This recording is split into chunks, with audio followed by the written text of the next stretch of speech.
ও মানুষ সকল শোনো, তখনকার প্রযুক্তি ছিল লাল পতাকা। মানুষ বিপদে পড়লে লাল পতাকা পাহাড়ের মধ্যে উত্তোলন করে, আশেপাশের মানুষ দেখে মনে করে লোকটা বিপদে পড়েছে, যাই সাহায্য করি। লোক সকল চলে এসেছে। আল্লাহ রসুল ডাক দিয়ে বলছে, ও মানুষ সকল, আমি যদি এখন তোমাদেরকে বলি এই পাহাড়ের অগোচরে একদল সৈন্যবাহিনী অতর্কিত হামলা করার জন্য রেডি হয়ে আছে, আমাদের অবস্থা খারাপ করে দিবে, আপনারা কি এটা বিশ্বাস করবেন? হাজারো মানুষ বলছে, হ্যাঁ আমরা বিশ্বাস করি, কারণ আপনি আজ সাদিক, আপনি সত্য কথা ছাড়া মিথ্যা কথা বলেন না, আপনি আল আমিন, আপনি চিরবিশ্বাসী, আপনাকে চোখ বন্ধ করে বিশ্বাস করা যায়। বলি সুবহানাল্লাহ। সবাই বিশ্বাস করেছেন। ওই মজলিসের মধ্যে ছিল আবু লাহাব।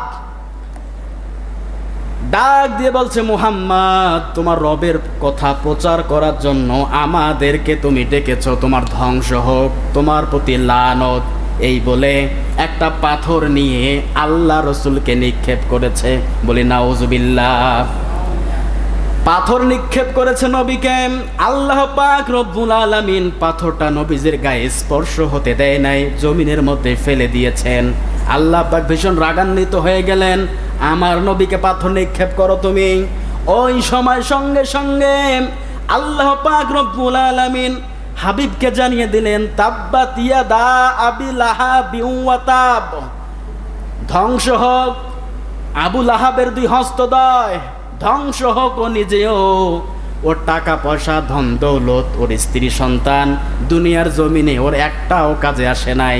সাইয়াসুলা না রংজাতা লাহাব, আর আমি অচিরেই আবু লাহাবকে লেলিহান অগ্নিতে প্রবেশ করাবো। এ চ্যালেঞ্জ কার? আল্লাহ পাক বলছে।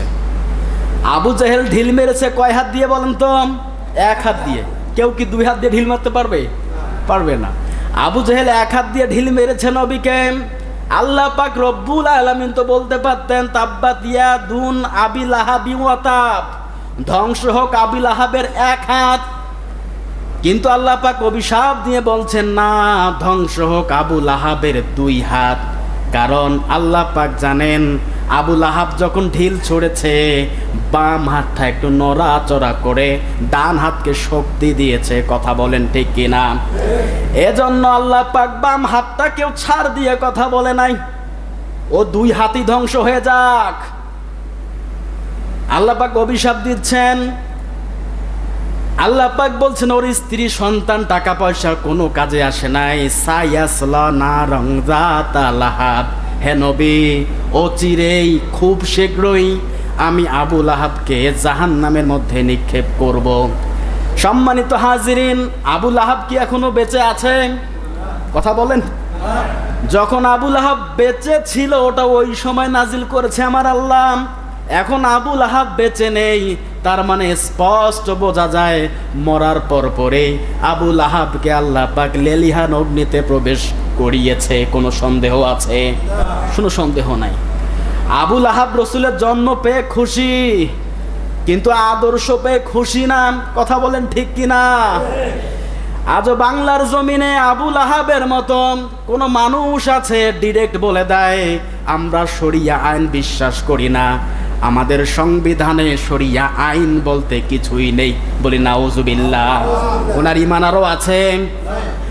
ওনার ঈমান আর নেই, উনি মুরতাদ হয়ে গেছে। আমি অনেকবার মিলিয়ে দেখলাম, এত বড় কথা মুসলমান হয়ে বলে কেমন করেন।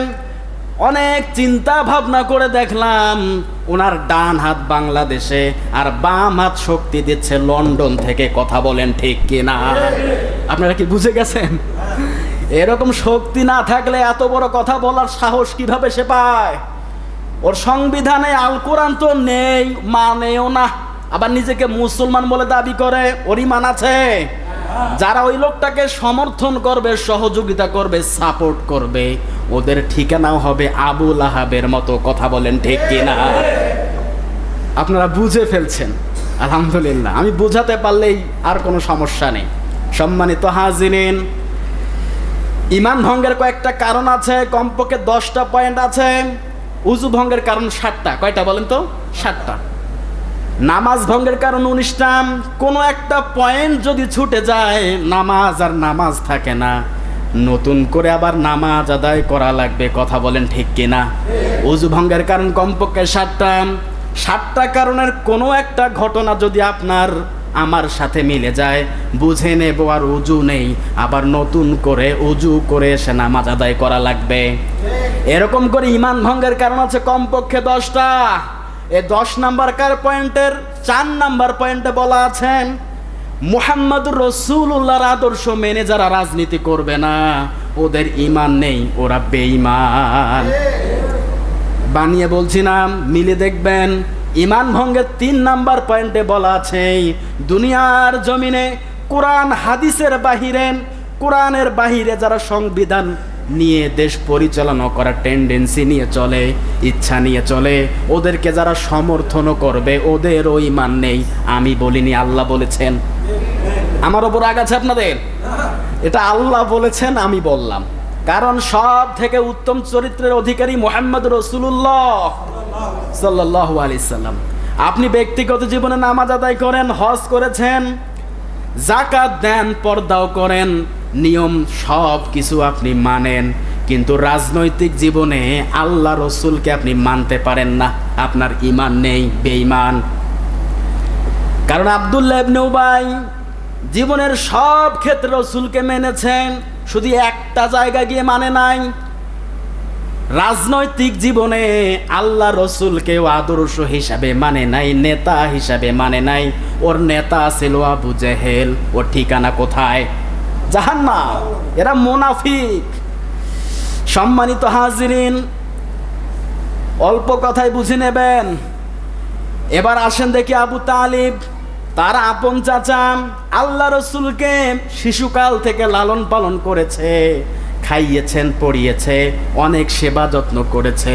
আবু তালিব জীবিত থাকা অবস্থায় আল্লাহ রসুলের গায়ে একটা ফুলের টোকাও লাগতে দেন নাই। এই আবু তালিব রসুলকে এতটা ভালোবাসা দিয়েছেন, নিজের সন্তানের থেকেও ভালোবেসেছেন আল্লাহ রসুলকে আবু তালিব।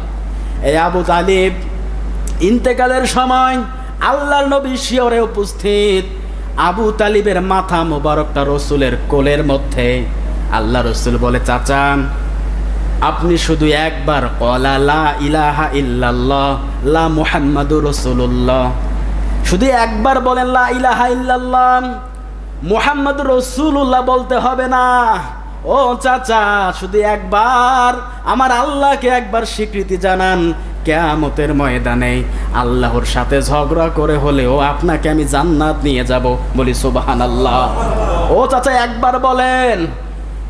আবু তালিব বলতে যাচ্ছে, বলবেন, পাশেই ছিল আবু জেহেল, ওয়ালিদ বিন মুগিরা, আবু সুফিয়ান, বড় বড় লিডার কাফিররা।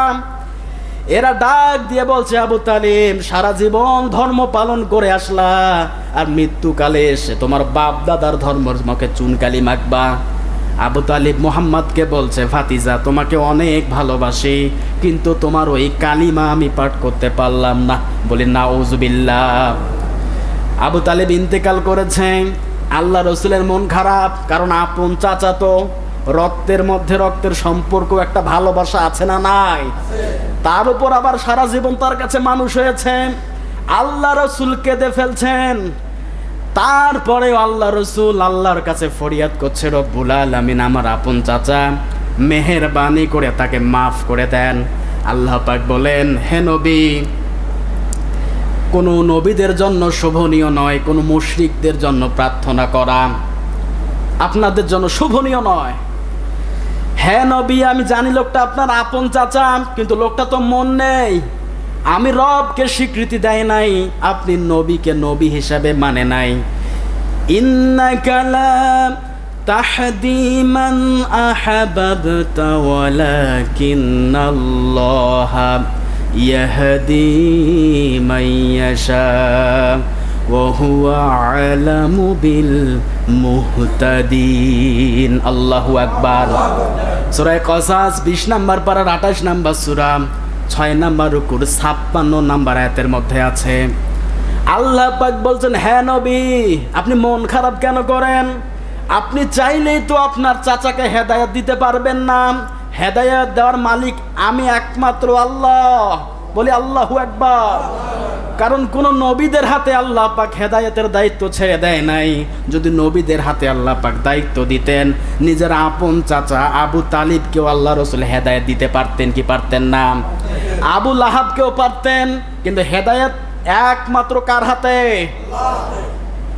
আল্লাহ পাক রব্বুল আলামিন আয়াত নাজিল করে জানিয়ে দিচ্ছেন, নবী মন খারাপ করবেন না, আপনি চাইলেই কাইকে হেদায়েত দিতে পারবেন না, হেদায়েত আমি রব্বুল আলামিন নিজের হাতে রেখেছি। এইদিকে দেখেন আবু লাহাব আর আবু তালিব রসুলের জন্ম পেয়ে খুশি, রসুলকে অনেক ভালোবাসতেন এই সূত্রে যে সে আমার ভাতিজা। আবু তালিবের ভালোবাসা ছিল সে আমার ভাতিজা, এইভাবে তাকে রসুলকে ভালোবাসতেন, কিন্তু রসুল হিসাবে মানে নাই। ওদের ঠিকানা কোথায়? জাহান্নামে, বলে লাভ নাই। অপর পৃষ্ঠা দেখেন আরো দুইজন চাচা, হযরতে আমির হামজা রাদিয়াল্লাহু তাআলা আনহু, সাইয়্যিদুশ শুহাদা বলা হয়, শহীদদের লিডার বলা হয়। আমির হামজা শিকারের মধ্যে যাচ্ছেন, হরিণ শিকার করবে।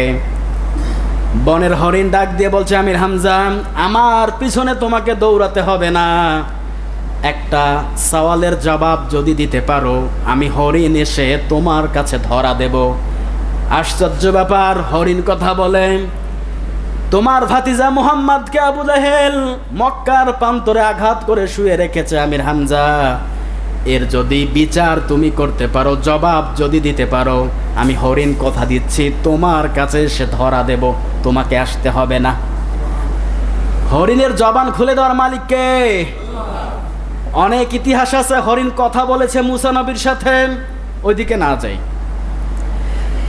আমির হামজা বাড়িতে চলে আসেন, স্ত্রীকে ডাক দিয়ে বলছে, স্ত্রী খবর শুনেছ? বলে হ্যাঁ, আমার ভাতিজা মুহাম্মদকে আবু জেহেল রক্তাক্ত করে কাবার প্রান্তরে শুয়ে রেখেছে, আমার ভাতিজার এই প্রতিশোধ বিচার যদি তুমি না করো আমি কিন্তু তোমার সঙ্গে কথা বলবো না, এমনকি আমি এই বাড়ি থেকে চলে যাব।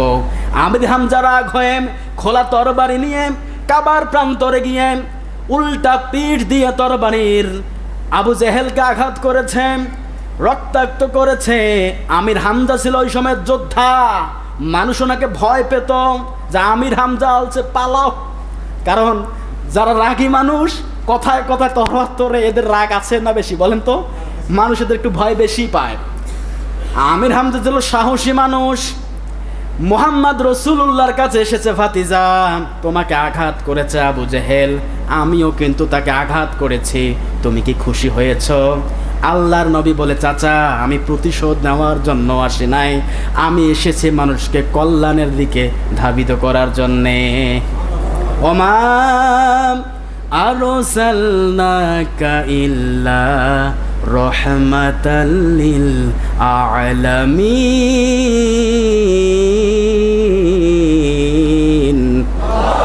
সূরা আম্বিয়া 17 নম্বর পারা 21 নম্বর সূরা 7 নম্বর উপরে 107 নম্বর আয়াত।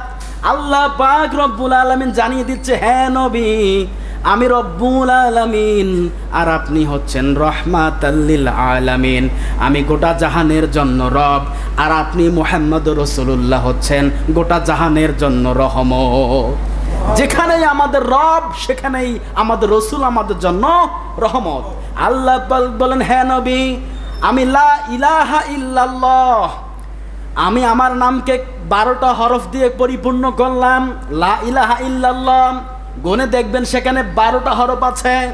ও নবী আমি তোমার নামও দিয়ে দিলাম মুহাম্মাদুর রাসূলুল্লাহ।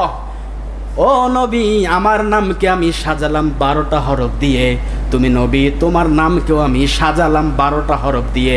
মুহাম্মাদুর রাসূলুল্লাহ বলতে গেলে 12টা হরফ উচ্চারণ করতে হয়। আল্লাহ পাক বলেন, হ্যাঁ নবী আমি আল্লাহ পাকের নামের মধ্যে কোনো নুক্তা থাকবে না। ও নবী তুমি তো আমার বন্ধু, তোমার নামের মধ্যে কোনো নুক্তা নাই, মিল আছে না নাই? লা ইলাহা ইল্লাল্লাহ আর মুহাম্মাদুর রাসূলুল্লাহ বলি সাল্লাল্লাহু আলাইহি সাল্লাম।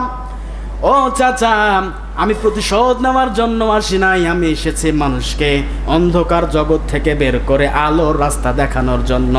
আমির হামজা ডাক দিয়ে বলছে, ভাতিজা কি করলে তুমি খুশি হবে আমাকে বলো, আজকে ওই কাজটাই করব। আল্লাহর নবী সুযোগ পেয়ে গেলেন, ডাক দিয়ে বলছেন, চাচা আপনি যদি একবার কালিমাটা পাঠ করেন আর আমার ধর্মে শামিল হতে পারেন, আমার চেয়ে বেশি খুশি আর কেউ হবে না। আমির হামজা ডাক দিয়ে বলছে, ভাতিজা দুনিয়ার কোনো দিকে আর তাকালাম না, আমাকে এখনই কালিমা পড়ে তোমার ধর্মে শামিল করে নাও। বলি আল্লাহু আকবার। আমির হামজা রসুলের জন্ম পেয়েও খুশি, রসুলের আদর্শ পেয়েও খুশি। কথা বলেন ঠিক কিনা? অপর দিকে আছে হযরতে আব্বাস। বদরের যুদ্ধে আল্লাহ রসুলের বিরুদ্ধে যুদ্ধ করেছেন তার আপন চাচা হযরতে আব্বাস। বদরের যুদ্ধে ওনারা পরাজিত বরণ করেছেন। রাতের বেলা বন্দিশালায় আল্লাহর নবী বন্দিশালাদের দেখতে গেলেন, কারা কারা আটক হয়েছে দেখতে যায়। সেখানে গিয়ে দেখে আল্লাহ রসুলের আপন চাচা হযরতে আব্বাস রাদিয়াল্লাহু তাআলা আনহু, ফর্সা মানুষ, এমনভাবে বেঁধে রেখেছে মনে হয় গা থেকে রক্ত ফিনকি দিয়ে বের হবে। ডাক দিয়ে বলছে, ভাতিজা তোমার আন্ডারে আমাকে এরা বন্দি করে রেখেছে, তুমি আমার ভাতিজা হও, তুমি আমাকে এখান থেকে মুক্তি দাও। আল্লাহর নবী বলে, চাচা আমি স্বজন প্রীতি করার জন্য দুনিয়াতে আসি নাই, যদি আপনার হাতের বাঁধনটা আমি খুলে দেই, বাকি যে 69 জন লোক আছে অথবা 14 জন লোক আছে, এনাদের হাতের বাঁধনটাও আমাকে খুলে দেওয়া লাগবে। কথা বলেন ঠিক কিনা? ও চাচা আপনাকে মুক্তিপণ দেওয়া লাগবে। হযরত আব্বাস বলে, ভাতিজা কি মুক্তিপণ দেব? দেওয়ার মতো তো কিছুই আমার কাছে নাই। আল্লাহর নবী বলে, চাচা যুদ্ধে আসার আগে চাচির সঙ্গে আপনার একটা লেনদেন হয়েছিল, স্বর্ণের কয়েকটা টুকরা অথবা স্বর্ণের কয়েকটা বোতাম। আমি জানি ওই স্বর্ণের বোতাম কয়েকটা অথবা টুকরা কয়েকটা আপনি আমার কাছে মুক্তিপণ হিসেবে দিয়ে দেন, আমি আপনাকে আজাদ করে দেই। হযরত আব্বাস বলে, ও মুহাম্মদ রাসূলুল্লাহ, আমার ভাতিজা মুহাম্মদ, যখন আমি যুদ্ধে আসি তোমার চাচির সঙ্গে ওই স্বর্ণটা লেনদেন করি, ওই সময় কিন্তু ওখানে কেউ ছিল না, তুমি লেনদেনের ঘটনা জানলে কেমন করে? আল্লাহ নবী বলে, চাচা শুধু স্বর্ণ লেনদেন করেছেন তা নয়, ওই সময় চাচির সামনে চাচির সঙ্গে আপনি কি কি আলাপ আলোচনা করেছেন, জিবরাইলকে পাঠিয়ে দিয়ে আমার মালিক ওটাও আমাকে জানিয়ে দিয়েছেন। হযরত আব্বাস বলে, ভাতিজা এত গোপন কথা তোমার মালিক যদি তোমাকে জানিয়ে দিতে পারে, আমি আর গোপনে থাকবো না, আমাকেও তুমি ওপেনে নিয়ে আসো। লা ইলাহা ইল্লাল্লাহু মুহাম্মাদুর রাসূলুল্লাহ সাল্লাল্লাহু আলাইহি ওয়াসাল্লাম। হযরত আব্বাস ইসলাম গ্রহণ করলেন। 2 জন 4 জন রসুলের চাচার নাম বললাম, এইদিকে আবু লাহাব আর এইদিকে আবু তালিব, অপর পৃষ্ঠায় আবু হযরতে আব্বাস রাদিয়াল্লাহু তাআলা আনহু, আর এইদিকে হযরতে আমির হামজা রাদিয়াল্লাহু তাআলা আনহু। এই 2 জন চাচা আবু তালিব আর আবু লাহাব শুধু রসুলের জন্ম পেয়ে খুশি, কিন্তু আদর্শ নিয়ে খুশি না, ও মানেনি। ওদের ঠিকানা কোথায়? জাহান্নামে। আল্লাহ পাক গ্যারান্টি দিয়ে বলছেন। আর এইদিকে হযরতে আব্বাস আর এইদিকে হযরতে আমির হামজা রাদিয়াল্লাহু তাআলা আনহু, এরা রসুলের জন্ম পেয়েও খুশি, রসুলের আদর্শ পেয়েও খুশি। ওনাদের ঠিকানা কোথায়? জান্নাত। কারণ ওদের নামে শেষে বলতে হয় রাদিয়াল্লাহু আনহু। কোনোদিন শুনেছেন যে আবু জেহেল রাদিয়াল্লাহু তাআলা আনহু? কেউ কোনোদিন বলছে? ওরা তো লানাতুল্লাহ, ওরা আল্লাহর লানত প্রাপ্ত মানুষ। কারণ আবু জেহেল সারা জীবন রসুলকে কষ্ট দিয়েছে, রসুল ইসলামের দাওয়াত দিয়েছে, আর সেখানে আবু জেহেল প্রোটেক্ট দিয়েছে। ও আবু জেহেল সব সময় চাইতো মুহাম্মদ যেন তার ধর্ম প্রচার করতে না পারে। বলে নাউজুবিল্লাহ। আমার তো মনে হয় ওই সময় থেকে আবু জেহেল এখনো আছে, আবু লাহাব এখনো আছে, ওদের রক্ত দিয়ে তৈরি করা মানুষ এখনো বাংলার জমিনে আছে, কিয়ামত পর্যন্ত থাকবে। কথা বলেন ঠিক কিনা? কিন্তু আল্লাহ পাক চ্যালেঞ্জ দিচ্ছেন, ও আবু লাহাব, ও আবু জাহেল, ওদের অনুসারীরা শুনে নাও, তোমরা যারা আমার ইসলামকে দুনিয়ার আলো থেকে, দুনিয়া থেকে, বাংলাদেশ থেকে মুছে ফেলতে চাও, তোমরা যারা চাও আমার এই কোরআন সংসদে না যাক, তোমরা যারা চাও এই কোরআন দিয়ে তামাম পৃথিবীটা বাংলাদেশটা শাসিত না হোক, আমি তাদের সঙ্গে চ্যালেঞ্জ করে বলছি। কে চ্যালেঞ্জ করছে? আল্লাহ চ্যালেঞ্জ করে বলছেন, ইউরিদুনা লিয়ুতফিউ নূরাল্লাহি বিআফওয়াহিহিম ওয়াল্লাহু মুতিম্মু নূরিহি ওয়ালাউ কারিহাল কাফিরুন। আল্লাহু আকবার। সূরা সফের মধ্যে আছে 28 নম্বর পারার 61 নম্বর সূরা, প্রথম নাম্বার রুকুর 8 নম্বর আয়াত। খুলে দেখবেন, মিলিয়ে দেখবেন। আল্লাহ পাক বলেন, হে নবী, ওরা মুখের ফুৎকার দিয়ে আমারে কোরআনের আলোকে দুনিয়া থেকে নিভিয়ে দিতে চায়।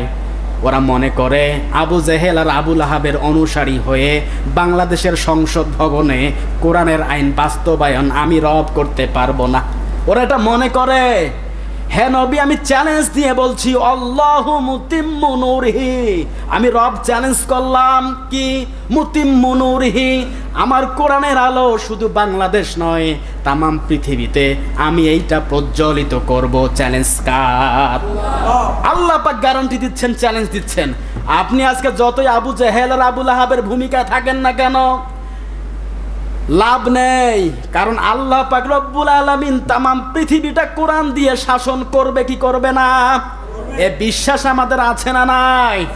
আপনি সংবিধানে আপনার কোরআন থাকুক বা না থাকুক, আপনি মানেন আর চাই না মানেন, কিন্তু আমার আল্লাহ গ্যারান্টি দিচ্ছে বাংলাদেশের জমিনে অবশ্যই আমি কোরআন দিয়ে দেশ পরিচালনা করার সুযোগ করে দেব। সুবহানাল্লাহ। আল্লাহু মুতিম্মু নূরিহি ওয়ালাউ কারিহাল কাফিরুন।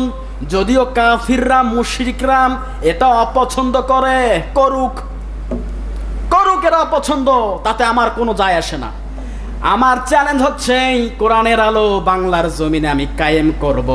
আজকে যারা ইসলামী আন্দোলন করেন, আজকে যারা কোরআনের পক্ষে স্লোগান দিয়ে রাজপথে বুক ঝাঝা করে দিচ্ছেন, যাদেরকে ফাঁসি দিয়ে দিলেন, যাদেরকে মেরে দিলেন, গুম করলেন, আয়না ঘরে রাখলেন, হয়তো তারা আজকে দুনিয়ার জমিনে বেঁচে নাই। এর ফলাফল আল্লাহ দেবে কি দেবে না? আজকেও যারা ইসলামী আন্দোলনের জন্য সংগ্রাম করছে, জীবন দিচ্ছে, কোরআনকে সংসদে নিয়ে যাওয়ার জন্য দিন রাত একাকার করে ছোটাছুটি করে, দুনিয়ার জমিনে আল্লাহ পাক রব্বুল আলামিন এখন কোরআনের রাজ কায়েম না করলেও কিয়ামতের ময়দানে এর যাজা কিন্তু আল্লাহ পাক আপনাকে আমাকে দেবে। কথা বলেন ঠিক কি না? এটা আপনাকে আমাকে বুঝতে হবে। সম্মানিত হাজিরিন, আমি কারো শত্রু নই, আমাদেরকে বুঝতে হবে। এখন এখানে যারা আছি আমরা সবাই মুসলমান, আমরা সবাই কি মুসলমান, আর মুসলমান মুসলমান ভাই ভাই। কথা বলেন ঠিক কিনা? আল্লাহ রাসূল বলেন, মা'তাবাল হুদা বিগায়রিল কুরআন আদাল্লাহুল্লাহ।